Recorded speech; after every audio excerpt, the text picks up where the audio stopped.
நான் அடிச்சு சொல்றேன். தமிழ்நாட்டுல வேற எந்த ஊர்லயுமே இப்படி ஒரு காட்சிய பார்க்கவே முடியாது. வயசு பசங்க ஒரு 4, 5 பேர் சேர்ந்து இருந்தாலே, அவங்க ஊர சுத்துறதும், பொண்ணுங்க பின்னாடி சுத்துறதும், நெறைய ஊர்ல கஞ்சா போதையில சுத்துற பசங்கள தான் பார்க்க முடியுது. ஆனா நம்ம ஊர் பசங்க ரொம்ப ரொம்ப தங்கமான பசங்க. கடைசியா நான் குலசை முத்தாரம்மன் கோயிலுக்கு போகும்போது, அங்க ஒரு 4, 5 பசங்க கூட சேர்ந்து வந்திருந்தாங்க. அவங்கள்ல ஒரு 2 பேருக்கு மட்டும் பயங்கரமா சாமி வந்து ஆட ஆரம்பிச்சுட்டாங்க.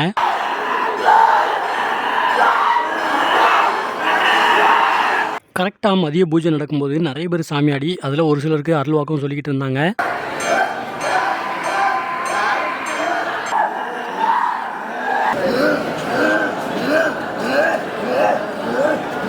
எங்களோட திருமண நாள் அப்படிங்கிறதுனால, நாங்களும் சாமி ஆடுறவங்க கிட்ட திருநீர் வாங்க போயிருந்தோம். அவங்க திடீர்னு எங்களுக்கு அருள்வாக்கு சொல்ல ஆரம்பிச்சுட்டாங்க. அவங்க எங்ககிட்ட என்ன சொன்னாங்க அப்படிங்கிறத நான் அடுத்த வீடியோல கண்டிப்பா வந்து சொல்றேன். திரும்பி நான் வீட்டுக்கு போகும்போது அந்த 4 பசங்களும் நான் போன அதே பஸ்ல தான் ஏறி வந்திருந்தாங்க. எப்பவுமே நாங்க பைக்ல தான் வருவோம். இன்னைக்கு தான் பைக் ரிப்பேர் அப்படிங்கிறதுனால பஸ்ல வந்தோம் அப்படின்னு அந்த பசங்க சொன்னாங்க.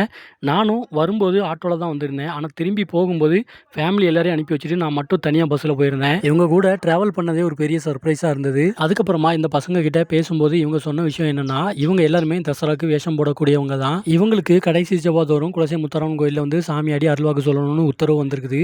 ஆனா இவங்க வந்து காலேஜ் படிக்கிறதுனால செவ்வாய்க்கிழமை வர முடியாது அப்படிங்கிறதுனாலயும், இவங்க வந்து லீவ் அன்னைக்கு ஞாயிற்றுக்கிழமைகள்ல வந்து கோவில்ல நின்னு வர்ற பக்தர்களுக்கு மாசத்துல ஒரு நாள் அருள்வாக்கு சொல்லிட்டு இருந்திருக்காங்க. ஆனா நாங்க வெள்ளிக்கிழமை போயிருந்தோம். அன்னைக்கு இவங்க கோவிலுக்கு வந்து எங்களுக்கு வாக்கு சொன்னது ரொம்ப ரொம்ப ஆச்சரியமா இருந்தது. தமிழ்நாட்டுல வேற எந்த ஊர்லயுமே, எந்த கோவில்லயுமே இந்த அளவு யங்ஸ்டர்ஸ் வயசு பசங்க தனியா கோவில்ல வந்து சாமி கும்பிடுறத பார்க்கவே முடியாது. தமிழ்நாட்டுல உள்ள பல கோவில்களுக்கு நான் போயிருக்கிறேன். ஆனா இந்த அளவுக்கு யங்ஸ்டர்ஸ் உண்மையா பயபக்தியோட வந்து விழுந்து சாமி கும்பிடுறத வேற எங்கேயுமே நான் இதுவரைக்கும் பார்த்ததே இல்ல.